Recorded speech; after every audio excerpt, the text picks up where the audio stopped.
अस्सलाम वालेकुम दोस्तों, आज की इस वीडियो में मैं आपको हज के हवाले से अगर आपने कोई ख्वाब देखा है तो उन ख्वाबों की ताबीरें आपको बताने लगा हूँ। नंबर 1, ख्वाब के अंदर हज पर जाना, आदिल हाकिम की ज़ियारत होगी, अफ़आल नेक करेगा और इल्म दोस्त होगा। नंबर 2, हज करना, फ़र्ज़ हज बजा लाएगा, नेक होगा, आराम पाएगा, बुजुर्गों का हमनशीन होगा। मरीज़ के लिए हज करना मरने की दलील है, शादीशुदा के लिए बीवी को तलाक देने की दलील है। नंबर 3, हज का दिन देखना, जो शख्स देखे कि वो लोगों के मजमे की जानिब रवाना हुआ है तो वो फ़िक्र व गम से बरी होगा। नंबर 5, हज के वक्त सर मुंडवाना, अगर देखे कि उसने हज के वक्त सर के बाल मुंडवाए हैं तो सुलह और गुनाहों से कुफारे पर दलील है। नंबर 5, ख्वाब के अंदर हज ना करना, यानी अगर आप खाना काबा चले गए हैं ख्वाब के अंदर और आपने हज नहीं किया तो इस ख्वाब की ताबीर क्या होगी दोस्तों, वो तो मैं आपको बता दूंगा। लेकिन उससे पहले आपसे एक छोटी सी गुजारिश है, अगर आपने अभी तक इस वीडियो को लाइक नहीं किया तो इस वीडियो को लाइक करके इस चैनल को भी सब्सक्राइब कर दें, क्योंकि इसी तरह की वीडियोज़ मैं आपके लिए लाता रहता हूँ। और दोस्तों, अगर आपका भी कोई सवाल है, आपने भी कोई ख्वाब देखा है तो कमेंट सेक्शन में आप उस ख्वाब के बारे में पूछ सकते हैं। इंशाल्लाह अज़्ज़ व जल मैं आपको उसकी ताबीर बता दूंगा। तो चलिए दोस्तों, आपको आखिरी ख्वाब की ताबीर भी बता देता हूँ। हज ना करना,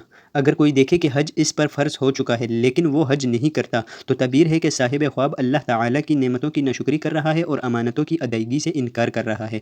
तो दोस्तों, हमें चाहिए कि हम जब भी कोई ख्वाब देखें तो अगर वो ख्वाब बुरा होगा तो हमें चाहिए कि हम सदका दें, यानी अल्लाह के राह में कुछ पैसे दे दें। तो इंशाल्लाह अज़्ज़ व जल जो भी बुराई हम पर आने वाली है, जो भी मुसीबत हम पे आने वाली है, क्योंकि हदीस मुबारक में आता है कि सदका जो है ये बलाओं को टाल देता है। तो दोस्तों, अगर आप कोई भी बुरा ख्वाब देखते हैं तो सदका ज़रूर दिया करें। तो दोस्तों, अब कुछ लोग कमेंट सेक्शन में पूछेंगे अगर बुरा ख्वाब देखें तो सदका देना चाहिए, लेकिन अगर अच्छा ख्वाब देखें तो फिर क्या करना चाहिए। तो दोस्तों, अगर अच्छा ख्वाब आप देखते हैं यानी उस ख्वाब की ताबीर अच्छी है तो आपको चाहिए कि 2 रकात नफिल पढ़कर अल्लाह तबारक व तआला का शुक्र अदा किया जाए। यानी 2 रकात नफिल जो आप पढ़ेंगे वो भी शुक्राने के आपने पढ़ने हैं और उसके बाद आपने अल्लाह का शुक्र अदा करना है। अल्लाह हाफिज़।